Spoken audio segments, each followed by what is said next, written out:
Qui veut la vraie liberté qui vient du ciel? Il faut le vouloir, il faut le désirer. Amen. Mais j'ai une bonne nouvelle pour toi, c'est que les fardeaux ou la liberté a des fardeaux. Malheureusement, la liberté a des fardeaux. Parce que je peux observer et voir ici, nous allons faire notre première lecture. Allons-y dans Josué 5, alléluia, du verset 2 au verset 14. On va tous se lever et on va faire la première lecture. Prends ta Bible ou suis avec un voisin. Alléluia. Amen. En ce temps-là, l'Éternel dit à Josué, fais-toi des couteaux de pierre. Oui. Et circoncis de nouveau les enfants d'Israël. Une seconde fois. Josué fit des couteaux de pierre et il circoncit les enfants d'Israël sur la colline d'Aralos. Oui. Voici la raison pour laquelle Josué les circoncis.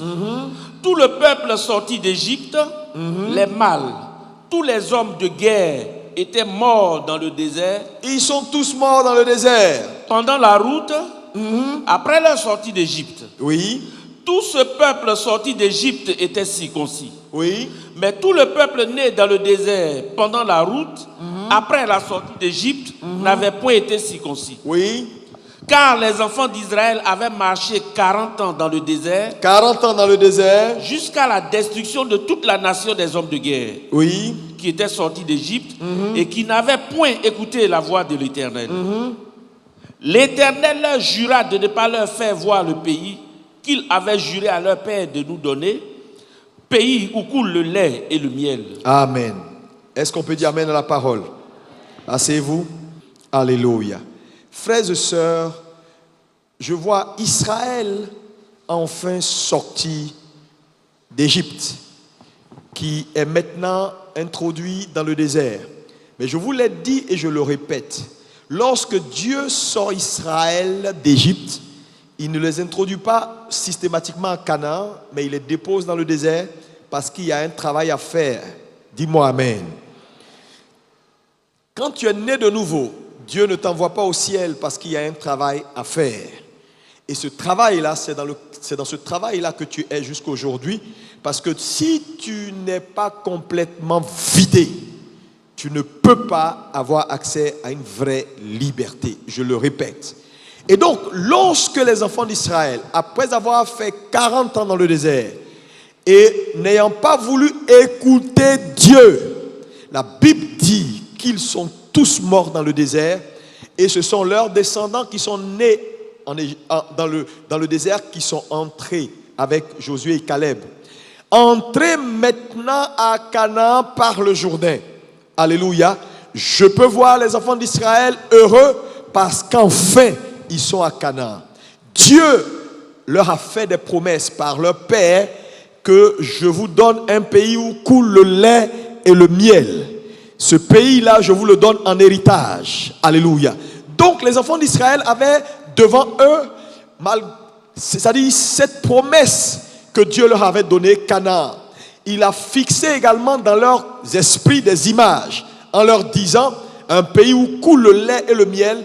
Dieu voulait fixer des images dans leur esprit, de telle sorte que, quelles que soient les difficultés du parcours, l'image qu'ils avaient de ce pays-là, où coulait le lait et le miel. On ouvre les robinets, c'est du lait qui sort. On touche ici, c'est du miel. Donc, ils étaient heureux, ils étaient enthousiastes. Parce que l'image qu'un homme a dans son esprit détermine son enthousiasme également. Donc, je peux voir les enfants d'Israël enthousiastes de voir qu'enfin, on est arrivé dans le pays où coule le lait et le miel. Quand tu touches le robinet, c'est du lait. Quand tu touches la terre, c'est du miel. Partout, c'est la gloire. Donc, pour eux, enfin la liberté. Est-ce que tu peux dire avec moi, enfin la liberté?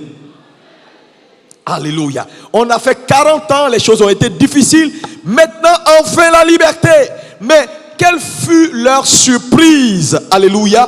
La Bible déclare que lorsqu'ils ont passé le Jourdain et qu'ils sont entrés à Canaan, Alléluia, ils étaient heureux en train de chanter, en train de danser pour dire la liberté pour toujours, la liberté pour toujours, la liberté pour toujours. Et tout à coup devant eux, voilà Jéricho. Une ville fortifiée, une ville comme jamais ils ne l'ont vue avec une muraille. Les commentateurs bibliques disent que sur la muraille de Jéricho, on pouvait disposer 6 chars qui pouvaient rouler en même temps, alléluia, sans tomber. Vous pouvez comprendre jusqu'à où la muraille de Jéricho était réellement immense et fortifiée. Et je peux voir les enfants d'Israël qui criaient: ah, enfin la liberté, enfin la liberté. Et tout à coup, voilà Jéricho. Et je peux voir tout le monde se regardant pour dire: enfin Jéricho, enfin la liberté, enfin la liberté. Et tout le monde cherchait Josué: enfin la liberté, enfin la liberté. Qu'est-ce qui se passe devant là? Alléluia. Alléluia. Parce que ils étaient enthousiastes. Mais voilà, quand ils entrent, une ville fortifiée, barricadée, solide, à l'entrée de Canaan. Ça veut dire quoi? Si tu ne prends pas Jéricho, tu ne peux pas prendre ton héritage. Je ne sais pas quelle promesse Dieu t'a faite. Je ne sais pas où tu vas. Mais j'ai une bonne nouvelle pour toi. Alléluia. Ce matin, quel que soit le Jéricho qui est devant toi, tu vas prendre ça. Dis amen. Oh, que ton amen soit fort. Alléluia. Frère, ils devaient prendre Jéricho. Jéricho était fortifié devant eux. Alors que pour eux, il n'y avait plus de combat. Mais leur surprise était grande. Qu'est-ce que je veux dire à quelqu'un? Frères et sœurs, quelle que soit la promesse que Dieu t'a faite, tu dois comprendre que dans la liberté, c'est là les vraies choses commencent. Israël n'a pas compris ou ne savait pas que les vraies batailles commencent dans la liberté, non pas dans le désert. Donc, toutes les batailles que tu as eues jusqu'à aujourd'hui, là, c'est rien à côté de ce qui est sur le point de venir. Ça ne te plaît pas ce que je suis en train de te dire, mais c'est ça la vérité. Israël ne le savait pas. Parce que imagine-toi, ils ont fait tout ce qu'ils ont fait. Ils ont bravé le désert brûlant. Ils ont bravé la manne. Ils ont bravé les oppositions. Et au moment où ils sont maintenant arrivés et qu'ils ont passé le Jourdain et qu'ils pensent que voilà le temps de repos, c'est maintenant même devant eux, il y a ceux qui n'ont jamais affronté une ville fortifiée comme Jéricho, mais à l'entrée même de leur héritage. Ça veut dire quoi? Ils n'ont pas de choix. S'ils doivent progresser dans l'héritage et posséder ce que Dieu leur a donné, il leur faut combattre. Alléluia. Le premier point que je veux que tu notes ici, la liberté vient avec le combat. Yeah. Tu dis, mais attendez, on a fait Égypte, on a souffert, c'était esclavage, c'était dur, c'était compliqué. Dieu merci, on a cru en Jésus, on est passé par la mer Rouge, par la foi en Jésus, nous sommes nés de nouveau.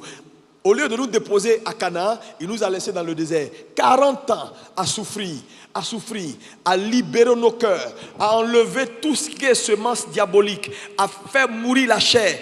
On a fait tout ce qu'il fallait faire. Maintenant qu'on pense que le temps du repos est arrivé, c'est maintenant on nous fait dire, ou on nous dit que c'est maintenant le vrai combat commence. Frères et sœurs, toute vraie liberté vient avec le combat. Ça veut dire quoi? Ça veut dire, quel que soit l'héritage, quelle que soit la promesse que Dieu t'a donnée, chaque territoire que tu dois prendre, tu dois te battre pour. Voilà pourquoi l'Église a des difficultés, parce que l'Église est assise croyant que, bon, écoutez, maintenant c'est bon. Non, c'est maintenant les choses commencent. Regarde ton voisin, qu'est-ce que Dieu t'a dit? Quelle est la promesse que Dieu t'a donnée? Mon frère, tu dois te battre pour chaque parcelle. Tu dois te battre pour chaque parcelle. Sinon, tu peux voir l'héritage, tu peux la voir de loin, mais tu ne la posséderas pas. Mais Dieu l'a dit aux enfants d'Israël. Il a dit, je vous ai promis. Mais ce que je vous ai promis là, je ne vais pas vous donner parce que vous avez refusé de m'écouter. Écoutez-moi, peuple de Dieu. Le fait que Dieu te donne une promesse ne veut pas dire que tu vas entrer dans la promesse. Ton amen n'est pas, j'entends rien. Je dis, le fait que Dieu t'a donné une promesse ne veut pas dire que tu vas entrer dans cette promesse. Si tu ne comprends pas que la vraie liberté vient avec le combat.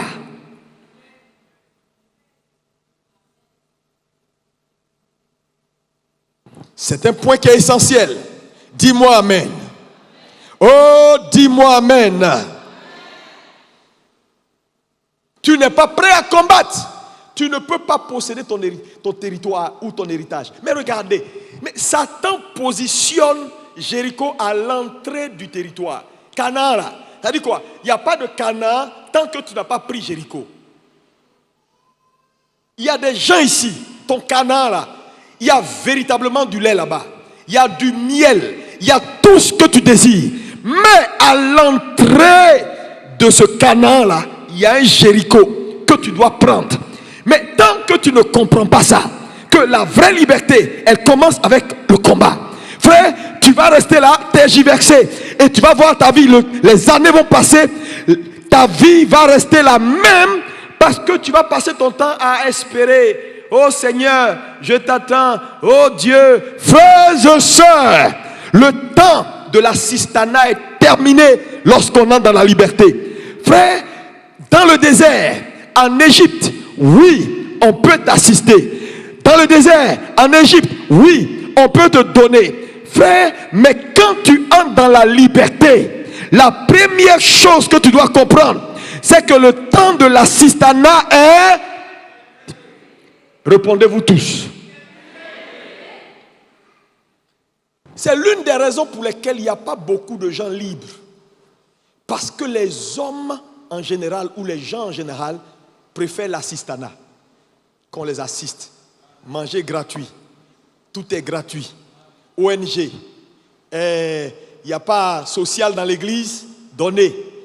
Pourquoi? Parce que quand on est dans le désert, frère, on ne travaille pas pour manger. Tu t'es assis là, le soir, matin, la manne descend. Mais la Bible déclare que quand ils sont entrés à Canaan, le jour de la Pâque, ils devaient aller chercher ce qu'ils doivent manger. Là, il n'y a plus d'assistanat. Frère, Dieu a été ton cuisinier pendant 40 ans, il ne le sera pas pour toujours. Dieu a été ton couturier pendant 40 ans, il ne sera pas pour toujours. La Bible dit, leurs vêtements ne s'est point usé. Quand ça se déchire, Dieu coud. Quand ils grossissent, Dieu pousse. Quand ils maigrissent, Dieu pousse ça sur leur corps. Dieu a été leur cordonnier pendant 40 ans. Leurs pieds grossit, Dieu fait grossir la chaussure. Ça, c'est point de temps. Le temps, oui, où on est assisté. Le temps où les choses viennent des États-Unis. Les pasteurs envoient les Bibles. Les pasteurs envoient les traités. Les gens font ça. Ce temps-là est révolu. Quand on entre dans la liberté, la première chose que Dieu veut faire, c'est changer notre mentalité pour dire que le temps de l'assistanat est passé. Regarde ton voisin, dit, sors de l'assistanat. Oh, dis-lui ça bien, même s'il est fâché. Les gens qui aiment être assistés, tu ne les visites pas, ils pleurent. Tu ne les accompagnes pas, ils pleurent. Tu ne les appelles pas, ils pleurent. Tu ne fais pas ça, ils pleurent. L'église ne m'a pas fait ça. L'église ne m'a pas salué. L'église ne m'a pas donné transport. Mon ami, tu es perdu. Tu es encore dans le désert. Et si tu ne changes pas, tu vas mourir dans le désert. Chrétien plaignant avec des couches. Ça là, ça doit finir. Je te dis, frère, ils sont arrivés et ils sont là, ils disent quoi? Mais Dieu, qu'est-ce que tu nous fais? Dieu dit c'est comme ça. Oh. La liberté a des fardeaux. Dis avec moi, la liberté a des fardeaux. Oh, dis ça encore. Oh, l'assistanat est terminé. Je suis désolé pour ceux qui aiment bien qu'on les assiste. On leur donne 3 000, 5 000 francs chaque mois et puis ils sont contents. Il y a des gens dans les rues là. si tu vas, tu les prends dans les rues, tu les laves, tu leur dis je te donne travail, ils vont refuser. Pourquoi? Il y a des gens comme ça, ils n'aiment pas prendre leurs responsabilités, ils préfèrent l'assistanat. Mais c'est pourquoi l'église ne s'en sort pas. Regardez nos églises. Il y a combien de gens qui sont responsables? Ils préfèrent les positions sans ce qui fait la position. Ah ouais, nommez-moi, je suis le diacre tant. Et puis il marche comme ça. L'ancien tant, le pasteur tant. Maintenant, il aime la position et les privilèges de la position. Mais ce qui fait la position, la responsabilité, jamais. Son travail, il ne fait pas. On lui dit fais ça, il ne fait pas. Encadre les fidèles, il ne fait pas. Regarde ton voisin, dit dans la liberté, il y a la responsabilité. C'est l'un des fardeaux. Oui, c'est l'un des fardeaux. Frères et sœurs, église, écoutez-moi ce matin. Les chrétiens qui n'aiment pas prendre leurs responsabilités, comment l'église va s'en sortir? Les gens préfèrent assister. Les gens préfèrent qu'on leur donne tout. Quand ils sont sortis du désert, Dieu dit, manger cadeau, c'est fini. Ça veut dire quoi? Si les enfants d'Israël devaient manger, ils devaient aller chasser. Ils devaient aller chercher. C'est plus une affaire de oh, on est fatigué de la manne, on veut caille, on veut caille, on veut caille. Et puis Dieu dit ok, Dieu souffle le vent et puis non, c'est terminé. Frère, tu n'as pas vu que quand tu t'es converti au début, là, les choses étaient faciles. Tu pries un peu, ça vient. Dès que tu dis Alléluia, et puis tu sens les frissons. Maintenant, là, pour sentir frisson, et les choses ont.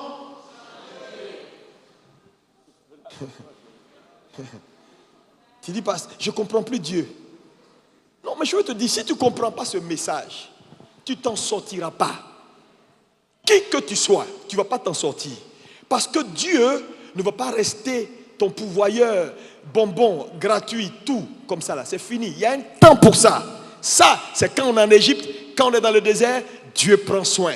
Dieu fait les choses. Tu fais comme ça, il dit, bon, ok, on va faire ça pour eux. Dieu, non, mais quand vous passez le Jourdain, responsabilité. Est-ce qu'on peut dire quoi, responsabilité? Oh, encore responsabilité. Oui, le gratuit cesse à Canaan. Là-bas, il n'y a plus de manne. Ouais. Vous savez, les esclaves aiment bien être assistés. Mais les hommes de destinée, à un moment donné, disent, il y a un temps pour être assisté. Il y a un temps pour ne plus être assisté. Alléluia. Alléluia. Là où il n'y a pas de prise de responsabilité, la puissance de Dieu ne peut pas être manifeste. Là où il n'y a pas de prise de responsabilité, il y a des choses qui n'arriveront pas à ta vie. C'est pourquoi l'église ne s'en sort pas. Parce que je vous dis la vérité. Quand la saison de la maturité s'ouvre, quand la saison de la maturité s'ouvre, le gratuit cesse, ou le miracle gratuit cesse. Ça veut dire désormais, si tu veux vivre le miraculeux, tu dois être participant du miraculeux.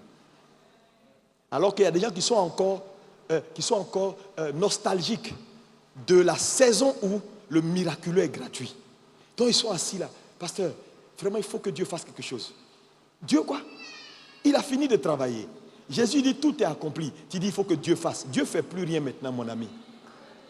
Quand la saison de la maturité s'ouvre, les miracles gratuits cessent. Pour entrer dans le miraculeux, il faut être participant. C'est à ce niveau-là que l'église fait échec et mat. Pourquoi? Parce que les chrétiens ne veulent pas participer. Ils manquent de responsabilité dans tout. Ils sont prêts à insulter tout le monde pour ce qu'ils sont, à condamner tout le monde pour ce qu'ils sont, pour la position qu'ils ont, pour l'argent qu'ils n'ont pas. Ils vont trouver la raison. Pour les choses, ça c'est les enfants qui se comportent comme ça. Quand vous prenez un enfant, les enfants se plaignent toujours. Même quand ils t'ont provoqué que tu les as tapés, quand ils vont aller faire le rapport, ils vont dire non, j'étais là et puis il m'a tapé. Tu leur demandes, mais pourquoi on t'a tapé? Ils disent non, on m'a tapé. Ils disent jamais pourquoi on les a tapés. Ça, ce sont les népios. Les népios sont comme ça. Ils ne voient jamais leurs responsabilités, mais ils voient toujours ceux qui sont à la base de ce qu'ils sont. Si l'église de Jésus, dans ces temps de la fin, ne sort pas de ça, elle ne peut pas accomplir les desseins de Dieu. Dis avec moi la responsabilité. Désormais, vous devez participer au miraculeux. Ça veut dire quoi? Ça veut dire, si quelque chose t'arrive de bon, ou si tu veux voir quelque chose de bon, travaille pour. Yeah. La vie que tu as maintenant là, c'est toi. C'est pas moi. Le niveau que tu as là, c'est toi, c'est pas moi. Si tu comprends que dans la liberté, Dieu engage notre responsabilité au quotidien. Frère, il n'y a rien que tu peux espérer ou voir sans posséder. Le problème avec l'église d'aujourd'hui, ils espèrent, mais ils ne veulent pas appliquer la responsabilité à leur espérance pour posséder. Mais là où la responsabilité n'est pas appliquée à l'espérance, elle reste un rêve. Donc il y a des rêveurs qui ne dorment pas. Et il y en a beaucoup dans nos églises. Un jour, je serai grand évangéliste international. Je serai meilleur commerçant du monde. Moi là, Dieu est avec moi, hein. Dieu m'aime, hein. Je suis sa femme, je suis son chéri. Tu vas voir. Mon ami, ce n'est pas que tu vas voir. Le temps du gratuit est passé. Si tu veux voir, applique-toi à ça et tu verras. Dans la liberté, à Canaan, on s'applique. À Canaan, on agit. À Canaan, on prend ses responsabilités. Rien n'arrive comme ça. Dieu ne fera pas pour toi, même ce qu'il t'a promis, sans ton action et ta participation. Tu sais, quand tu comprends ce message-là, c'est fini, Satan chaud. Aïe. Chrétien qui attend. Je sais qu'un jour, mes yeux verront Jésus. Continue de chanter ça. Il ne faut rien faire pour que tes yeux le voient. Tu sais, tu espères. L'espérance. Espère que ta vie va s'améliorer. Espère que bon, ici, 6 mois, on verra. 2021, 2020, c'est la pandémie qui a fait qu'on est là. Hein? 2021, là, on va voir, les slogans ne changent pas la vie. Si les slogans changeaient les gens, il y a longtemps, église ici, là, nous tous, on est multimilliardaires. Slogan ne change pas la vie de quelqu'un. Lève-toi, regarde ton voisin et dis, lève-toi.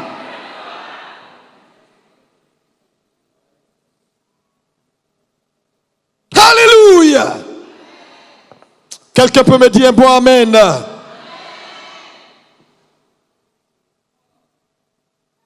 Aïe, aïe, aïe, aïe, aïe.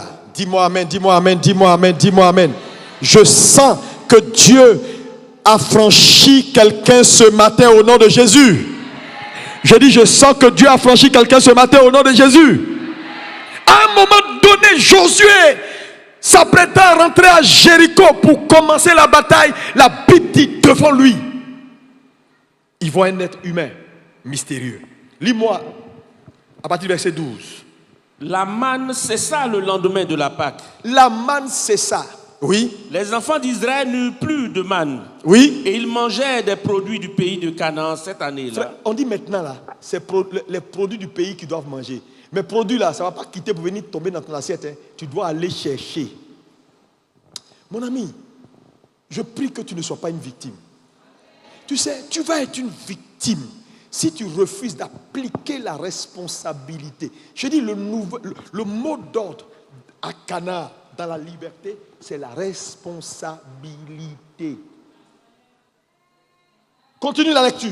Comme Josué était près de Jéricho, oui, il leva les yeux et regarda. Il leva les yeux et regarda. Voici. Un homme se tenait debout devant lui. Un homme se tenait debout devant lui. Son épée nue dans la main. Son épée nue dans la main. Il alla vers lui. Oui. Et lui dit. Et lui dit. Es-tu des nôtres ou de nos ennemis. Regardez. Josué entre à Jéricho. Il voit devant lui, quand il s'apprête à entrer, un homme debout avec une épée flamboyante. Devant lui. Alléluia. Mais ici, beaucoup de gens disent qu'il a vu un ange. En fait, ce n'est pas un ange qu'il a vu. Vous voyez, en fait, Josué entre à Jéricho. Dieu l'envoie posséder la terre promise. La terre que j'ai promis à tes pères, maintenant, tu es sur le point de posséder et d'entrer dans l'héritage. Dans l'héritage. Dans l'héritage et dans l'héritage. Mais Josué comprend une chose. Donc, la première apparition ou la première rencontre que Josué fait avec Dieu avant d'entrer à Jéricho, il voit un homme avec une épée. Maintenant, poursuit la lecture. Oui. Il alla vers lui et lui dit, es-tu des nôtres ou de nos ennemis? Oui. Il répondit, je suis le chef de l'armée de l'Éternel. Je suis le chef de l'armée de l'Éternel. J'arrive maintenant. Josué tomba le visage contre terre. Se prosterna. Et lui dit. Qu'est-ce que mon Seigneur dit à son serviteur? Le chef de l'armée de l'Éternel dit à Josué. Oui. Ôte tes souliers de tes pieds. Merci. Regardez. Il se prosterne. Et l'ange, le soi-disant ange qui est devant lui, ne dit rien. Ça, c'est la première remarque que je veux que tu fasses. Parce que dans la Bible, quand un homme se prosterne devant un ange, il refuse toujours. Non. Il va refuser. Il va te dire, non, ne se prosterne pas devant moi. Mais ici, il accepte parce que c'est un type de Dieu. Donc, la première rencontre que Dieu fait avec Josué, alléluia, il se présente comme un guerrier avec une épée. Ça veut dire qu'il montre l'épée à Josué pour dire à Canaan dans la liberté. Le mot d'ordre, c'est le combat. C'est-à-dire, tu ne peux pas survivre sur le territoire de la liberté, entrer dans ce que je t'ai promis sans combattre. Donc, la première présentation, il vient à Josué avec l'épée. Maintenant, regardez un deuxième indice qui nous montre que c'est Dieu qui était en face, comme Dieu était dans les 3 personnes qui ont visité Moïse, alléluia, dans les chaînes de Mamré. Qu'est-ce qui se passe? Il dit maintenant à Josué, le lieu où tu te tiens est un lieu saint, ôte tes chaussures. Cette scène-là, elle nous ramène à la scène que Moïse a eue quand il a rencontré Dieu au buisson.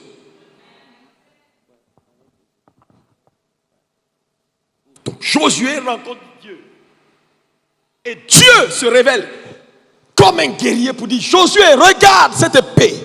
Ça sera désormais le mot d'ordre. Maintenant, regardez la question que Josué pose. Josué lui demande, attends, es-tu des nôtres ou contre nous? La question de Josué montre que Josué n'a rien compris. A eu un problème d'identification. Parce qu'il demande, attends, tu es avec nous ou contre nous? Il ne peut pas poser cette question-là. Mais c'est parce qu'il avait un problème d'identification.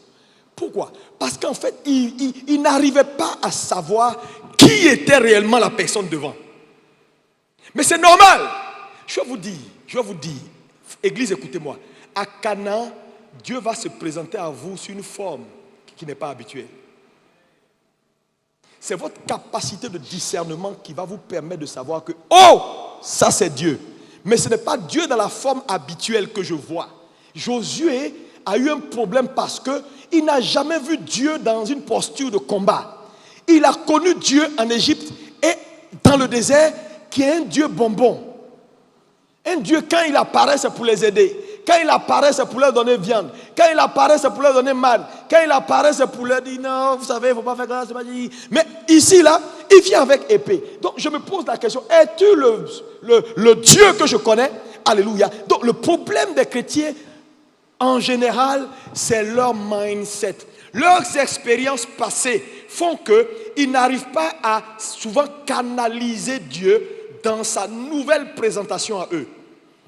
Et ils ratent la visitation. Je prie que tu ne rates pas ta visitation à Canaan. Oh, que ton amen soit fort. Je dis, je déclare, tu ne rateras pas ta visitation à Canaan au nom de Jésus. Frère, Dieu ne se présentera pas toujours à toi dans sa forme habituelle. Ça veut dire quoi? Ça veut dire la façon dont tu as connu Dieu hier. Tu peux ne pas le reconnaître de la même façon aujourd'hui. Moïse a eu ce problème. Ça veut dire Dieu est extraordinaire. C'est pourquoi j'ai dit quelqu'un doit changer ce matin. Quelqu'un doit comprendre ce matin. Dieu t'enseigne ce matin pour que tu comprennes que ce qu'il a été hier, il peut ne pas l'être aujourd'hui. Quand la saison change, tu dois, toi, changer. Moïse, quand Dieu l'a rencontré au buisson, Monsieur Moïse, Dieu lui dit, tu as quoi en tes mains? Il dit un bâton.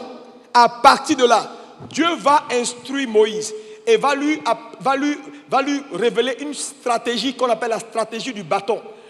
La seule stratégie que Moïse connaît, c'est ce qu'on appelle la stratégie du bâton. Dieu dit, jette le bâton, prends le bâton, prends le bâton. Quand il part, quand il veut faire un miracle, lève le bâton, lève la main, frappe l'eau, frappe le rocher. Tout ce que Moïse a fait de glorieux, il a fait avec son bâton. Un jour, Dieu apparaît. Il dit, maintenant la saison a changé.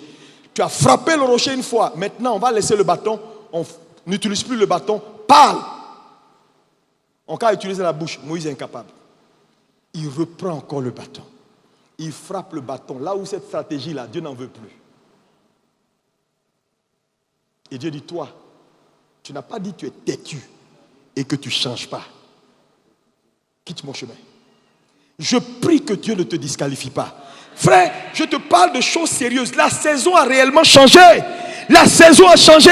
Même ton message, la façon dont tu vois les choses, que tu comprends l'évangile, il faut qu'il y ait un changement. Dieu est dans un programme clair. Il faut avoir de l'intelligence pour saisir l'agenda de Dieu. Dans la liberté, Dieu se présentera à toi sous une forme inhabituelle. Monsieur Josué dit non. Et après, quand l'homme ou la divinité qui est devant lui répond à Josué, la Bible dit, il comprend tout de suite que ça c'est Dieu. Il se prosterne. Parce que c'était un homme de l'esprit. Il se prosterne. Et Dieu lui dit, enlève tes sandales, le lieu est un lieu saint. Vous connaissez la suite. Frère, je ne sais pas qu'est-ce que Dieu t'a promis. Je sais que tu rêves, tu as beaucoup d'ambition pour Dieu. Mais je suis au regret de te dire que dans cette nouvelle saison qui s'ouvre devant toi, ta survie va dépendre de ta capacité à te réinventer et à prendre tes responsabilités au quotidien.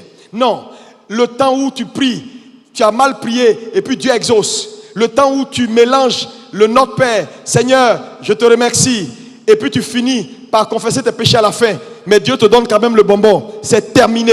Le temps où tu sais où tu sais pas ta droite de ta gauche, tu prends ta dîme, tu manges un peu, tu déposes. Dieu a pitié de toi, il te protège. Ce temps est révolu. Le temps où tu faisais les choses comme tu voulais, c'est révolu. Là où tu es arrivé, tu dois prendre tes responsabilités. Chaque étape de ton héritage, chaque parcelle de ton héritage, tu dois la posséder. Tu dois posséder cet héritage-là, mais en payant un prix pour chaque parcelle, chaque étape. Frère, ça va nécessiter que tu sois un homme éclairé.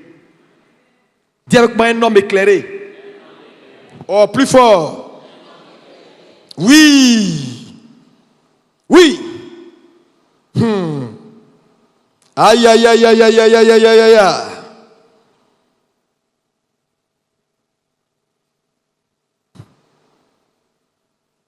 Ah, les bénédictions gratuites, c'est terminé. Il te faut faire des sacrifices pour tout. Moi, je l'ai expérimenté un peu. Au début même du ministère et de ma conversion. Non. Quand on dit que quelqu'un marche dans la grâce, c'était moi. Jusqu'à mes gars me regardent, dis-toi là même, comment tu... Il dit, la grâce de Dieu est trop sur toi. J'ai dit, ouais, nous c'est la grâce. On n'a pas besoin de faire trop de bruit. On ne prie même pas, on ne jeûne pas. Les histoires de 40 jours, moi, je n'ai pas le temps pour tout ça. Quand il est trop gêné, c'est un jour. Et puis quand j'ai fait un jour là, ce qui sort là, c'est beaucoup. Dieu me regardait et puis disait, attends, bon, on va le blaguer un peu, il va tenir. À un moment donné, Dieu ferme les robinets. Frère, il faut que toi-même tu ouvres ton robinet. Je dis, si tu ne comprends pas ça, tu vas blâmer Dieu. Tu vas entrer dans le christianisme croient que oui, mais je ne comprends pas Dieu. Maintenant, les choses sont difficiles. Je prie. Pour avoir un seul miracle, il faut que je gêne. Mon ami, au fur et à mesure que tes ambitions vont aller grandissant, les sacrifices seront proportionnels. Chai! Je te dis, pour gagner une seule âme, tu vas faire comme ça. Là où quand même tu ne t'es pas converti, tu parles à lui là, et puis il vient. Tu parles à lui là, il vient. Maintenant là, pourquoi? Parce qu'au fur et à mesure qu'on grandit avec Dieu, Dieu s'attend à ce qu'on paye un prix. Nous devenons participants de ce qui nous arrive au quotidien. Ça veut dire, quand ça ne va pas, c'est toi. Quand c'est médiocre, c'est toi. Si tu as vu quelque chose que tu apprécies dans la Bible, avec, c'est-à-dire ce nouvel ordre que Dieu ouvre sur l'église, tu dois danser même pour dire Seigneur, je te remercie. Là, ce n'est plus une affaire de faveur. La faveur et la grâce de Dieu seront toujours là. Mais elles vont amplifier tes actions. Ça veut dire quoi? Là où il n'y a pas de responsabilité, la grâce ne sera pas amplifiée. Même la grâce. Ça veut dire quoi? Tu vas décider, tu vas aller et Dieu sera dedans. Tu vas décider, tu vas poser et Dieu sera dedans. Tu vas décider, tu vas dire mais je ne veux plus de ça dans ma vie. Je ne veux plus voir ma vie dans ce sens, dans cette direction. Je suis fatigué. Mais tant que tu n'es pas fatigué, Dieu aussi t'assiste, il te regarde. Un jour devant lui est comme 1000 ans. Donc lui n'a pas de problème. C'est toi qui vieillis. Lui ne vieillit pas. Oh, quelqu'un peut acclamer Jésus?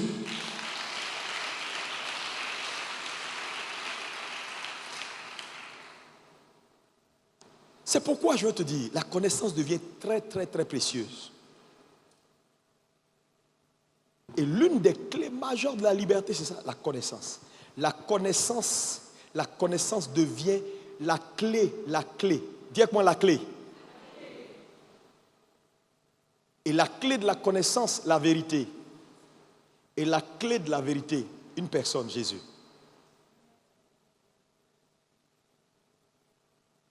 Amen. Ça veut dire quoi? Ça veut dire que désormais, frère, tu ne peux pas te priver de savoir. Oh, que Dieu m'aide à te faire comprendre ce que je veux te faire comprendre ce matin pour que tu vives. Ça veut dire quoi? Si tu veux vivre longtemps, ça ne dépend plus de Dieu seul. La prière sera importante, mais elle ne sera pas suffisante. Il y a des choses que tu dois savoir. Mais dans ce que tu dois savoir, c'est un exemple pratique que je te donne. Dans ce que tu dois savoir, c'est quoi? Numéro 1, tu dois comprendre que la connaissance, l'information, c'est pour ceux qui contrôlent ce monde. Donc tu ne peux pas te priver d'informations. Parce que pour un homme normal qui vit, quand tu fais une analyse sur le globe, il y a des gens qui vivent 120 ans, 130 ans. Il y a des peuples entiers qui ont la caractéristique de la longévité. Ça veut dire que la longévité n'est plus quelque chose qui est au ciel. Dieu a déposé sur la terre. Ça veut dire quoi? Si tu veux vivre longtemps, il faut que tu ailles chercher leur mode opératoire, leur procédure. Qu'est-ce qu'ils font qui fait que dans cette société-là, ne connaissant pas Dieu, ils vivent jusqu'à 120, 130, 140. Donc, tu vas chercher, quand tu trouves leur procédure, tu auras leurs résultats. Ça veut dire qu'il y a des choses que tu dois manger maintenant, il y a des choses que tu ne dois plus manger. Ça veut dire que sur la nourriture que tu manges au quotidien, tu ne dois plus être ignorant. Tu dois savoir, par exemple, en tant que monsieur, de tout ce que tu aimes manger, riz, sauce, poisson, thym, X, Y, Z, quels sont les différents taux d'apport dans ton organisme, quels sont ceux qui t'aident le plus, quels sont ceux qui sont le plus néfastes pour ta santé, et commencer à opérer par élimination. Ce ne sera pas le Saint-Esprit qui le fera pour toi. Quelqu'un ne me comprend pas. Oh Dieu d'Abraham. Ce n'est pas parler en langue qui va régler ce problème-là pour toi. Sinon, tu vas t'en sortir avec tension à 30 ans et tu seras étonné. Tu vas t'en sortir avec des choses qui vont raccourcir ta vie parce que ce sont des déchets spirituels qui, quand ils entrent dans ton corps, ils pourrissent ta vie. Donc la connaissance, quand je parle de la connaissance, à tous les niveaux, et le Saint-Esprit est là le Saint-Esprit est comme notre moteur de recherche. Aujourd'hui, par exemple, regardez, avec Internet et Google, on n'a pas besoin de se fatiguer. Tu veux comprendre la définition d'un mot comme, par exemple, prospérité, tu n'es pas obligé de dire, c'est quoi la prospérité? Mon ami, il faut Google le mot. Tu googles le mot, tu auras la définition. Dis à ton voisin, il faut Google le mot. Et tu auras la définition. C'est simple. Donc le Saint-Esprit étant notre moteur de recherche, frère, il n'y a rien qu'on veut savoir qui ne peut pas nous pousser à trouver. Maintenant, les gens vivent leur vie en mettant le Saint-Esprit au placard. Donc ils ont un potentiel de connaissance et de recherche. Ils n'en font pas cas. Et tu les vois marcher comme des ignorants. Frère, tu vas subir la vie. Parce qu'il n'y a plus... On a l'habitude de dire ça. On dit le temps de choses est passé. Le temps de... où tout est gratuit là. Il y a un autre mot. Le temps de... Je cherche le mot. Prêtez-moi le mot. Hein? Le temps de faire du bien gratuitement. Tout est gratuit. Cordonnier gratuit. Couturier gratuit. Tout ça là, c'est fini. Les bonnes grâces. Les gens disent, au temps du fouet, c'est fini. Le fouet est mort. Au temps du fouet. Toujours nostalgique, au temps du fouet. Au temps du fouet. Au temps du fouet là, on allait à l'école même, on nous donne cahier, tout. Au temps du fouet là, même quand tu vas à l'université, on te donne bourse. Nous on a eu bourse. Mais les gens là, ils n'ont pas bourse en ce moment. Quand on est entré à l'université, on a eu bourse, mais notre bourse était déjà diminuée. Maintenant là, ils n'ont rien. Nous on avait cité universitaire car. On montait dans car, Abidjan ici. Moi j'étais à la cité Mermoz. Quand on entre dans notre cité, j'avais ma chambre à Mermoz. Quand j'entre comme ça, je suis à Mermoz. On est étudiant en faculté de médecine. On était respecté dans la cité. Quand on sort, on fait le petit malin. On a étudié un peu d'anatomie. Quand on vient, on commence à parler aux gens. Frère, cette époque-là est révolue. C'est révolu. C'est révolu. C'est révolu. Maintenant, alléluia, où tout était gratuit, ce n'est plus gratuit. On avait bourse, on va au Sénou. Avant, c'était Sénou. C'était le Sénou, on va faire rang, on prend nos quadio. Et puis on mangeait gratuitement à chose. Là, réfectoire, le gros truc là, on mange là-bas gratuitement. Au resto, on a chambre, on a tout. Ça, c'est révolu. Si je veux être encore nostalgique, ce n'est pas possible. Frère, les choses anciennes sont passées. Toutes choses sont devenues nouvelles. L'église doit se réveiller. Chaque enfant de Dieu qui vient à l'église doit comprendre que Dieu désormais a des attentes. Dieu te regarde. Dieu t'attend. Le temps de te lever, c'est maintenant. Dis-moi amen. La Bible déclare que Josué n'est pas resté là. À un moment donné, il s'est levé. Et il a foncé vers Jéricho pour la bataille. Regarde ton voisin, dis lève-toi. Oh, dis-lui ça bien. Dis-lui lève-toi. Tu as dormi. Tonton, j'ai un projet. Tonton, tanti, mon loyer n'est pas payé. Tonton, tanti, si tu peux aller prendre le loyer, débrouille-toi pour payer. Si tu peux aller prendre maison, il faut te débrouiller pour payer. Tu sais, est-ce que tu connais ta capacité à te réinventer? Tu ne connais pas. Tu sais, tant que tu n'as pas appliqué la responsabilité à tout ce que tu fais, tu ne peux pas découvrir le potentiel réel que Dieu a investi en toi. Tu ne peux pas le savoir. Tu ne peux pas le savoir. Regarde les gens, ils sont paresseux. Ils sont tout le temps. Et puis vous savez, le problème avec Canaan, la liberté, quand on arrive à Canaan, je t'ai dit tout à l'heure, on arrête de se plaindre et de dire oui, c'est à cause de lui aussi comme ça, c'est à cause de lui. À Canaan, on prend ses responsabilités. Quand on n'a pas réussi, on dit c'est moi qui ai fait que je n'ai pas réussi, ce n'est pas quelqu'un. Ça veut dire quoi? Ça veut dire que dans l'église, chacun doit à un moment donné s'asseoir pour voir sa vie et situer les responsabilités à son propre niveau et puis changer. Mais on ne passe pas sa vie à se plaindre. Ils sont là, ils ne font rien. Et puis ils vont mettre là sur la crise. Pasteur, c'est compliqué dans le pays. Est-ce que tu sais que dans le coronavirus, là, il y a des gens qui sont devenus milliardaires? Vous savez, il y a deux choses que j'ai compris. C'est que quand une situation de crise mondiale arrive, Dieu le permet souvent pour relocaliser certaines personnalités et changer les positions. Parce qu'il faut qu'il bouscule le système pour prendre quelqu'un qui était en bas et l'envoyer en haut, et quelqu'un qui est en haut pour mettre en bas. Mais quand les gens analysent la crise, ils la voient dans la perspective de « elle n'est pas bonne, elle est venue nous détruire, rien ne marche ». Mais non, il y a d'autres personnes qui analysent la crise dans l'autre perspective. Et si c'est Dieu qui est derrière pour changer les choses? Parce que nous avons vu dans Corona là, des gens qui sont milliardaires. Frère, les Chinois, on a attaqué là, pour dire c'est eux là. Regardez vos masques là. Tout vient de Chine.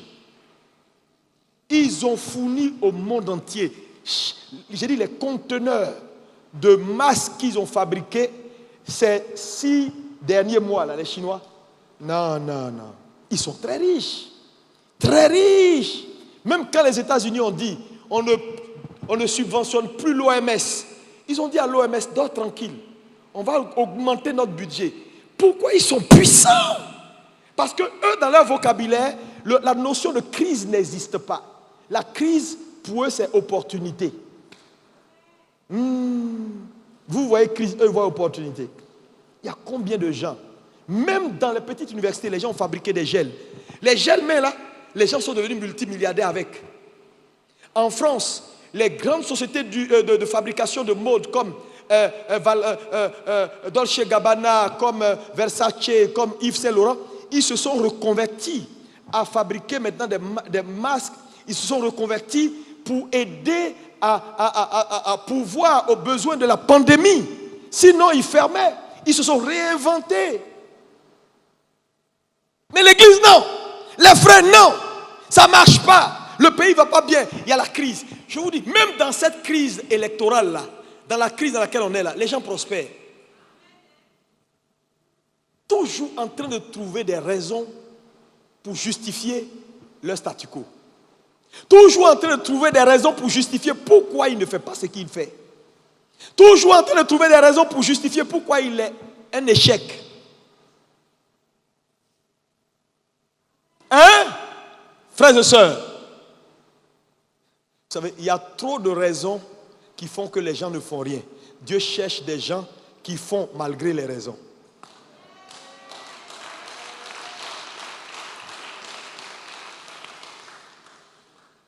Covid ou pas Covid, moi je suis resté constant dans mon travail.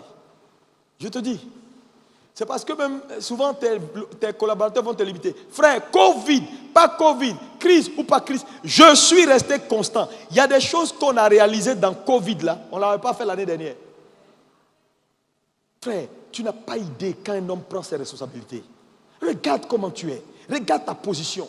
Tu es assise là, on doit te donner l'argent de marché. On compte 50 000 francs le mois. 1, 2, 3, 4, 5. Je t'avais dit 60 000 francs. Hein? Toi-même, tu fais quoi? Après, tu trouves qu'on t'insulte. Non, rien ne marche. Le commerce ne marche pas trop en ce moment. Hein? En ce moment, les Libanais, ils font comment? Que l'église se réveille. Dieu est en train de te montrer que la liberté a des fardeaux. Ce n'est pas parce qu'on est arrivé à Canaan que tout va descendre du ciel. À Canaan, vous savez, la demande, je l'ai dit ici, la demande de la grâce, elle est plus pesante que la demande de la loi. Donc la liberté a des demandes qui sont de standards plus élevés que ceux de l'esclavage. Donc quand tu dis je vais vers la liberté, il ne faut pas croire que tu vas dormir. C'est là-bas les bonnes choses commencent. Parce que là, on n'a même pas encore parlé des Moabites, des Cananéens et des Jébusiens. On n'a même pas encore parlé d'eux. Parce que voilà des gens qui vont t'attaquer. Voilà des gens qui vont se tenir devant toi pour pouvoir les déloger et prendre le territoire que Dieu t'a donné. Ton nom est dessus. Tu vas faire comme ça, sueur. Mais à un moment donné, quand tu comprends ce message, le combat devient un gain. Pas un fardeau. C'est pourquoi moi je suis chaud. Il va falloir être palabreux pour gagner Canaan. Qui est d'accord pour être palabreux à partir d'aujourd'hui? Il y a des territoires sur lesquels tu ne peux pas survivre si tu ne deviens pas un homme violent. C'est parce qu'ils ne vont pas te céder. Parce que Dieu a dit. Tu ne vas pas prendre parce que Dieu a dit. Ta santé ne va pas venir parce que tu dis, je confesse. Frère, tu ne vas pas vivre 120 ans parce que Dieu l'a dit. Tu peux court-circuiter même les gènes de tes pères. Je dis, j'ai compris qu'un homme peut aller aussi loin qu'il verra. Et dans sa génération, faire ce que jamais homme n'a fait. Tout dépend de toi. Tout dépend des idées que tu entretiens. Tout dépend de la foi que tu mets dans le cœur. Tout dépend. Est-ce qu'il y a un homme de destinée dans cette salle qui va se lever et dire, me voici, envoie-moi.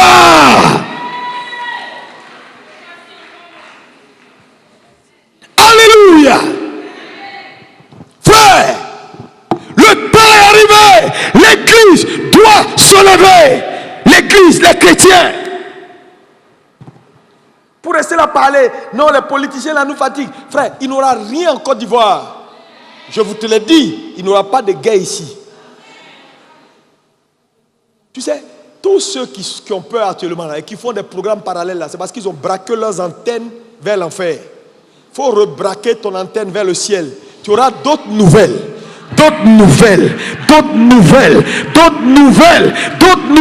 Frères et sœurs, tu pries et tu ne crois même pas dans tes prières. Ils vont faire jusqu'à ça, va pas aller quelque part. La volonté de Dieu va prévaloir. Et quand elle descend, elle arrange toujours l'église. Donc je suis serein. C'est dommage. Mais je sais que Dieu a le dernier mot. Ça, c'est la foi. Est-ce que tu es prêt? Abidjan doit te sentir. Dis Amen. Oh, dis-moi Amen. Parce que je vais te dire, si tu ne te déploies pas, on va t'employer. Soit tu te déploies, soit on t'emploie. Tu choisis quoi? Parce que quand on t'emploie, on t'a employé. Tu sais que ça veut dire emploi? Oh, on peut acclamer Jésus, s'il vous plaît. Alléluia. La saison de la maturité est ouverte. Et quand cette saison s'ouvre, frère, Dieu fera conformément à ta foi.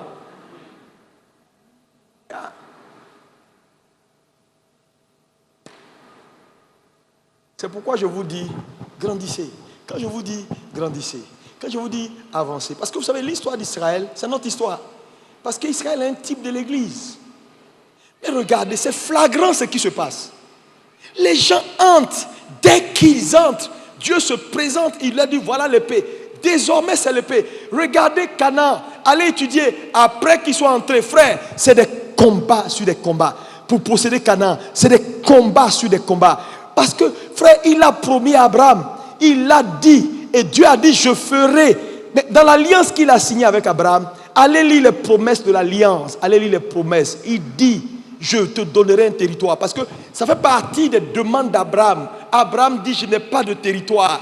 Et je suis là comme ça. Dieu dit, ok, on va faire alliance. Et vous savez, une alliance, c'est une affaire de vie ou de mort. Il dit alliance, il dit à Abraham, choisis des tourtereaux, des oiseaux et coupe-les en deux. Et ce soir, toi et moi, on va entrer en alliance. Et il dit, ton peuple là, je vais me souvenir, je vais les délivrer, je vais les ramener et je leur donnerai un territoire qui sera le territoire que je te promets aujourd'hui. Et Dieu devait tout faire pour que les promesses qu'il a données à qui? À Abraham, que chaque promesse s'accomplisse à la lettre. Mes frères, Dieu les a toutes accomplies. Il les a délivrés, il les a sortis et il leur a donné le territoire. Frère, il a dit et il allait le faire. Abraham devait passer et Dieu devait passer. Mais pendant que Dieu et Abraham s'apprêtaient à passer, les oiseaux qui étaient coupés en deux et dont le sang coulait, pour sceller l'alliance, la Bible dit un sommeil profond est tombé sur Abraham. Il était en extase et il n'a pas pu passer ce jour-là. Et Dieu est passé, il a vu Dieu passer par le feu.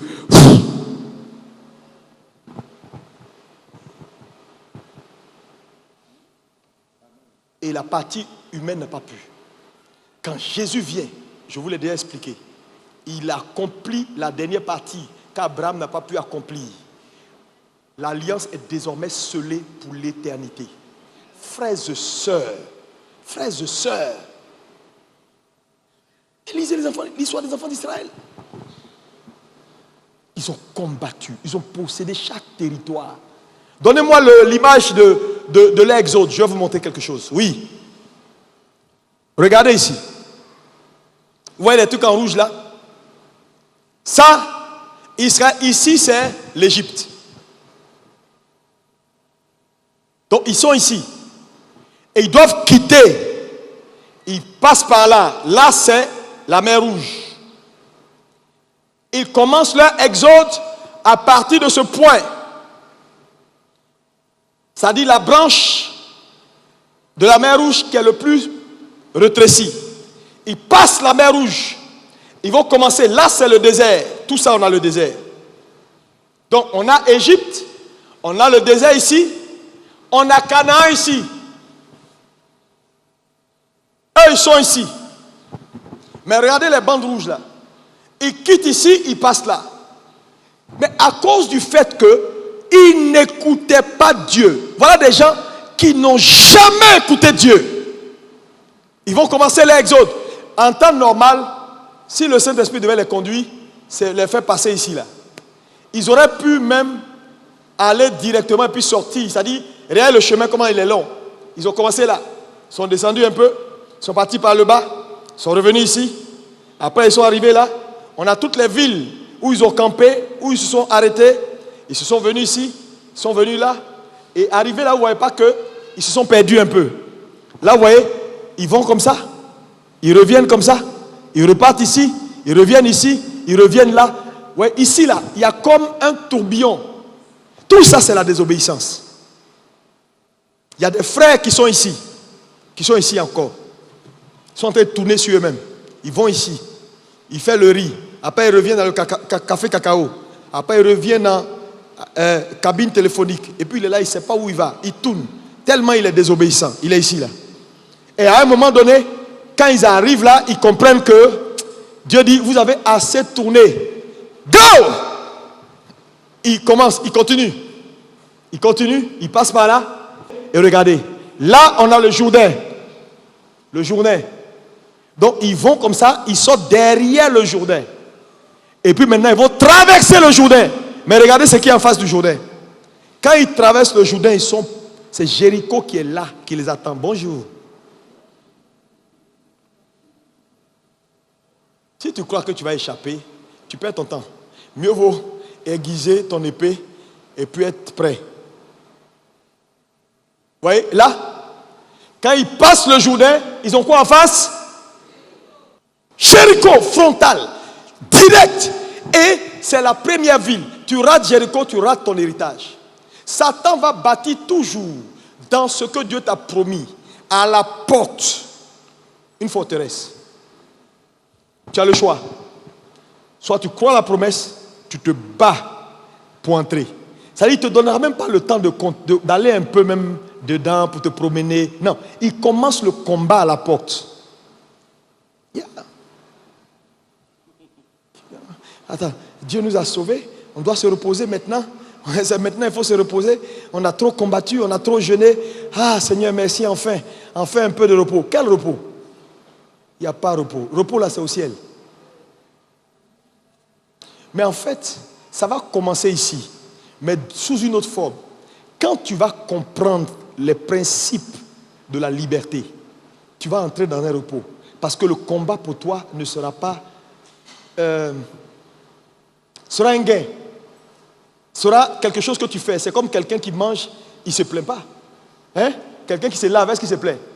Ça fait partie de la vie. Donc le combat ne sera plus quelque chose de compliqué. Parce que dans ta mentalité, tu vas comprendre que le combat fait partie de ce qui te donne accès à ton territoire. Comme se laver te donne accès à la propriété. Donc ça devient normal de combattre. Mais ceux qui n'ont pas encore le mindset ou cette pensée-là, ils sont inquiets, assis. Hein? Pasteur, nous on croyait qu'on était au bout du tunnel. Hein? Ah, là, même depuis tu parles même pas des Moabites. Hein? À quel moment ils interviennent dans cette affaire de Canaan là? Hé, pasteur! Toute ma vie dans le désert, je me suis battu contre moi-même pour enlever les mauvaises pensées, pour enlever les histoires de mesquinerie, pour enlever l'hypocrisie dans mon cœur. Je me suis battu. Je suis arrivé à la porte du Jourdain, à la porte de Canaan, affaibli de mes propres combats contre mes propres démons. Et j'arrive, il faut prendre encore courage parce que maintenant c'est territoire fortifié. Pasteur, dans la Bible il y a tout. Il y a parole de Satan dedans, il y a parole du diable, il y a parole des anges, il y a parole des hommes, il y a parole de Dieu. Mais il y a des choses que Dieu a permis que ces choses soient écrites pour ta correction, pas pour ton application.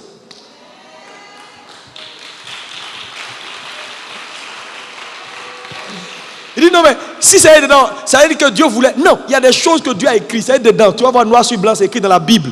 Mais comme ça est dans la Bible, ça ne veut pas dire qu'il faut faire. Il y a des choses qui sont là pour que toi tu ne fasses pas l'erreur qu'ils ont commis. Parce qu'il y a des gens, vous savez, les gens ne comprennent pas que la vie, c'est la responsabilité. Ou bien il faut que j'explique le mot responsabilité pour que d'autres personnes comprennent ce que ça veut dire. La responsabilité, c'est quoi? Dieu tient la responsabilité. Et l'un des problèmes les plus difficiles dans l'Église, c'est l'irresponsabilité. Des hommes de Dieu, des fidèles, les gens sont irresponsables. Irresponsables. Ils ne prennent pas leurs responsabilités. Tu leur donnes quelque chose, ils ne font pas. Tu fais ça, ils ne font pas. Donc le royaume est ralenti. Les choses n'avancent pas. Parce que Dieu ne va pas descendre pour le faire à ta place. Il y a combien de milliardaires dans nos églises? Quand un réussit, tout le monde le regarde. Tu n'as pas 500 000 francs pour moi, je vais faire une campagne. Tu n'as pas 500 000 francs pour moi, je vais payer ma maison. Tu n'as pas 10 000 francs pour moi. Les gens, même des pasteurs qui trafiquent leur message, ils ne prêchent même plus. Quand ils voient que le pauvre riche, le seul pauvre riche arrive, ce jour-là, il doit lancer offrande. Tout ça, c'est-à-dire, il n'y a plus, ils sont tous téléguidés, ils sont perdus. Pourquoi? Parce que conduits par leur ventre. Je vous dis, c'est ça la responsabilité. Dieu veut qu'ici, il en ait 150, 200 personnes qui s'en sortent. Des Range Rover, des Maybach. Quand les gens les voient entrer à l'église, les gens se demandent, mais quels sont ceux qui vont là-bas là? Il y a un ministre qui va, on dit, il n'y a pas de ministre, c'est les chrétiens là, les chrétiens. C'est eux qui contrôlent les activités dans la ville.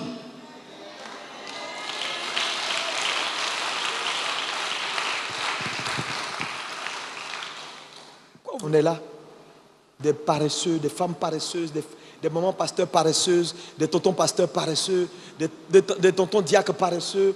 On est là, on se contente d'un petit boulot. On dit, Dieu est fidèle, Dieu est fidèle. Même boulot là, ça va maintenir ta tête hors de l'eau. Mais ça ne peut rien faire d'autre. Rien d'autre. Maintenant, quand ça chauffe, maintenant, on a dit, ah, pasteur, prie pour moi. Notre directeur a envoyé des circulaires, là, on ne sait pas qui on va mettre dehors, hein, pasteur. Mais bats-toi. Mais commence à investir. Va dans l'immobilier. Va dans la nourriture. Fais des choses qui donnent. Bouge. Arrête d'être paresseux. Ta responsabilité. Lis ta Bible. Tu vois que tu ne te sens pas bien sur un domaine. Mon ami, la semaine où tu es tombé malade, que ce soit la dernière semaine que cette maladie-là te visite. Entre. Tu as le Saint-Esprit. Il y a des choses. Frère, j'ai dit, tout est ici. Dieu a veillé à ce que tout soit là. Mais tu es là depuis combien de mois? Avec la petite maladie, tu tournes. Tu te promènes ici. Tu te promènes ici. Tu ne sais même pas comment guérir la chose. Pourquoi? Tu ne consultes même pas le Saint-Esprit pour savoir. Tu ne vas même pas. Tout est là. Tu vas voir quelqu'un à 80, à 60 ans, on dirait un gars de 35 ans. Tu penses qu'il est descendu avec ça? Non. Il a compris que c'est la connaissance est la clé de la vraie liberté. Il ne se prive pas de connaissance. Il sait des choses.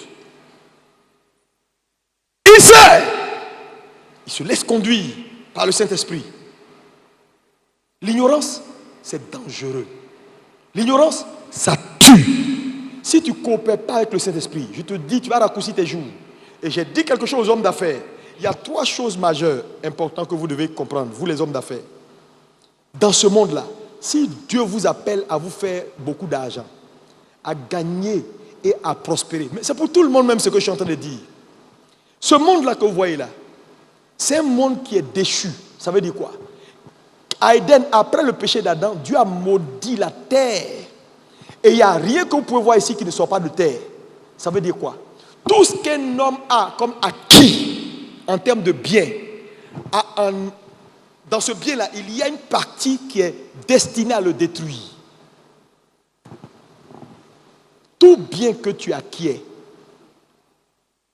a une face qui doit te détruire. C'est son rôle. Pour que ce bien-là ne t'emporte pas, il y a 3 choses. Il y a des choses que Dieu a données à l'Église. La dîme, les prémices, les sacrifices. Il y a des éléments. Si tu ne les comprends pas, tout bien que tu vas acquérir peut te détruire ou peut t'envoyer dans le décor.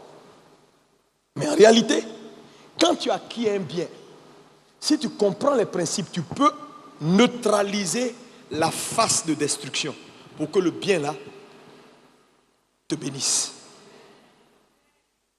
C'est pourquoi la Bible dit, ce sont les bénédictions de l'Éternel qui enrichissent, elles ne se font suivre d'aucun chagrin. Ce verset-là, les gens lisent, mais ils vont directement à la conclusion du verset. La bénédiction de l'Éternel enrichit. Mais comment la bénédiction de l'Éternel enrichit? Tu ne te poses jamais la question. Hein? Et que cette bénédiction ne se fait... Mais pourquoi il dit, elle ne se fait suivre d'aucun chagrin? Ça veut dire, il y a des bénédictions qui se font suivre de chagrin. Mais en fait, quand il te dit, pour Dieu là, ça enrichit, ça ne se fait pas suivre de chagrin là. En fait, ce n'est pas comme ça. Il y a des choses que Dieu va te dire, que tu vas comprendre. Et qui va t'amener à neutraliser ce qui est dans ton bien et dans ce que tu as acquis pour qu'elle te fasse du bien, toi et ta maison. Sinon, tu gagnes un contrat, tu en donnes 100 millions. 100 millions, on peut te détruire. Si tu ne sais pas articuler pour neutraliser la face cachée des 100 millions destinée à te détruire. On peut te donner une voiture neuve. C'est celle-là qui va te tuer. Si tu ne sais pas articuler pour faire en sorte que la partie dans le bien que tu viens d'acquérir, qui est destinée à te détruire, soit neutralisée pour que ce bien-là t'enrichisse. Donc la connaissance devient la clé de la vraie liberté. Et quand tu quittes la connaissance, tu vas à la vérité. Parce que ce n'est pas toute connaissance qui est la vérité. C'est pourquoi j'ai dit tout à l'heure, la connaissance, la clé de la liberté, c'est la connaissance. Et la clé de la connaissance, c'est la vérité. Parce que la vérité, ce n'est pas une idée, c'est une personne. Et la clé de la vérité, c'est la personne de Jésus.